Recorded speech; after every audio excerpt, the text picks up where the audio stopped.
അന്നൊരു ഞായറാഴ്ചയായിരുന്നു. എന്നാൽ പിന്നെ പള്ളിയിൽ പോയേക്കാമെന്ന് കരുതി മണർകാട് പള്ളിയിൽ ചെന്ന് കയറിയപ്പോൾ അവിടെ ഒരു കല്യാണം നടക്കുമായിരുന്നു.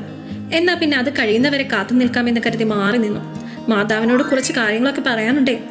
അങ്ങനെ എന്റെ സമയം ആഗതമായി. ഞാൻ പറയാനുള്ളതെല്ലാം പറഞ്ഞു. പിന്നെ അങ്ങനെ ഒരു കല്യാണം എനിക്കും വേണമെന്ന് പറഞ്ഞു. നടക്കുവോ ആവോ? അങ്ങനെ മനസ്സ് ഫ്രീ ആക്കി സ്ലോ മോഷനിൽ ഒരു BGM ഒക്കെ മനസ്സിലിട്ട് വെളിയിലോട്ട് ഇറങ്ങി. പിന്നെ പള്ളിയുടെ കാഴ്ചകൾ കാണാൻ കറങ്ങി നടന്നു.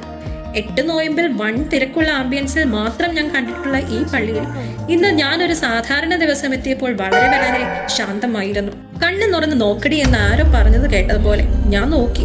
എവിടെ നോക്കിയാലും പള്ളിയുടെ മനോഹരമായ ഫ്രെയിമുകൾ. കേരളത്തിലെ പ്രശസ്തമായ ക്രൈസ്തവ തീർത്ഥാടന കേന്ദ്രമാണ് കോട്ടയം ജില്ലയിൽ മണർകാട് സ്ഥിതി ചെയ്യുന്ന വിശുദ്ധ മർത്ത മറിയം കത്തീഡ്രൽ.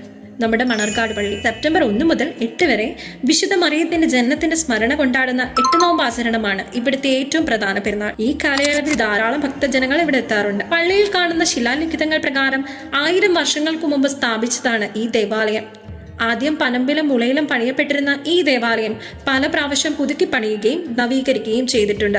പള്ളിയുടെ ഹൈക്കാലയിൽ സ്ഥാപിച്ചിട്ടുള്ള ശിലാലിഖിതങ്ങൾ പഴക്കത്തിന് സാക്ഷ്യമാണ്. ഈ ചൂടത്തും ആശ്വാസമായി നല്ല മരത്തണലും ഇളം കാറ്റും കൊണ്ടിങ്ങനെ ഇരിക്കാൻ നല്ല രസമാണ്.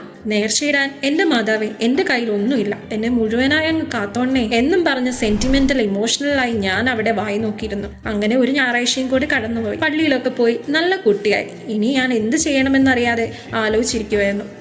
നിങ്ങൾ പറ, ഞാൻ ഇനി എന്നെ ചെയ്യണമെന്ന്?